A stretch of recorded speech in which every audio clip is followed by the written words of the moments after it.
Bayangin, ada sebuah kawasan di ujung dunia lain yang membeku, terpencil, tapi justru menjadi salah satu titik paling strategis di dunia.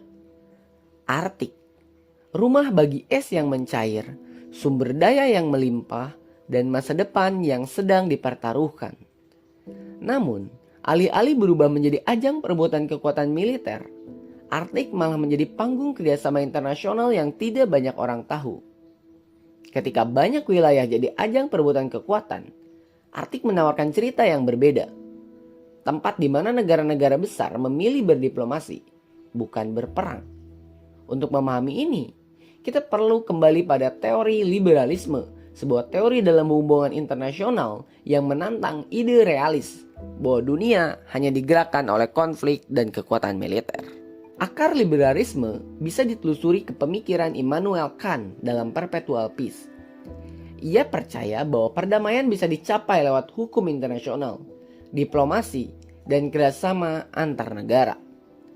Kemudian pada abad ke-20, ide ini dibawa ke praktiknya oleh Presiden Amerika Serikat pada saat itu, Woodrow Wilson, melalui politik multilateralisme dan penciptaan Liga Bangsa-Bangsa hingga Perserikatan Bangsa-Bangsa. Dalam perkembangannya, liberalisme semakin realistis. Dua sarjana Amerika, Robert Cohen dan Joseph Nye, memperkenalkan konsep kompleks interdependensi dalam buku Power and Interdependency. Intinya, negara-negara kini saling terhubung oleh perdagangan, teknologi, lingkungan, dan ilmu pengetahuan. Sehingga konflik bukan lagi pilihan yang menguntungkan. Nye juga menggagas soft power, kekuatan yang muncul dari daya tarik dan kolaborasi, bukan ancaman senjata. Dan semua teori ini tidak berhenti di atas kertas saja. Terlihat sangat nyata di kawasan yang membeku ini.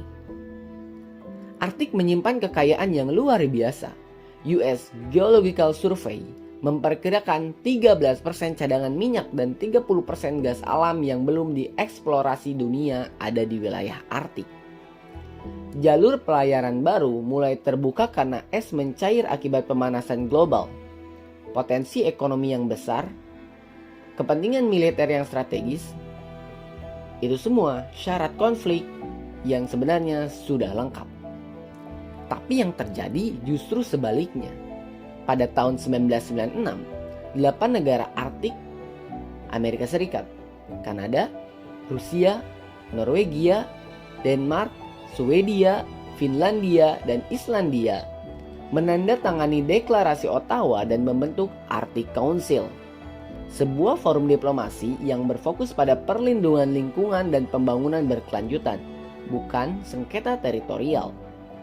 Yang unik, masyarakat adat Arktik seperti Inuit dan Sami tidak hanya dilibatkan. Mereka diberi status penting sebagai permanen partisipan. Ini menunjukkan salah satu ciri liberalisme.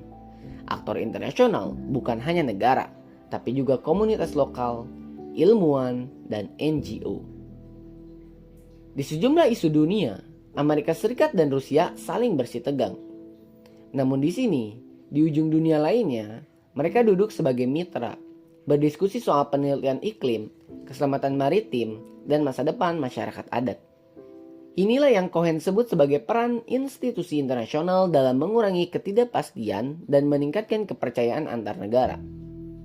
Arctic Council juga menghasilkan 3 perjanjian legally binding: penyelamatan maritim, respon terhadap polusi minyak, dan kerjasama sains internasional. Semua ini adalah wujud nyata soft power and interdependency dalam tindakan. Namun, Arktik juga bukan utopia sempurna. Meningkatnya tensi geopolitik, terutama setelah konflik Rusia-Ukraina, sempat mengguncang mekanisme kerjasama mereka. Tapi menariknya, sebagian jalur komunikasi tetap dipertahankan karena negara-negara sadar pemanasan global tidak mengenal musuh maupun sekutu. Es yang mencair, habitat yang hilang, dan kehidupan masyarakat adat yang terancam, semua itu menuntut kolaborasi, bukan kompetisi.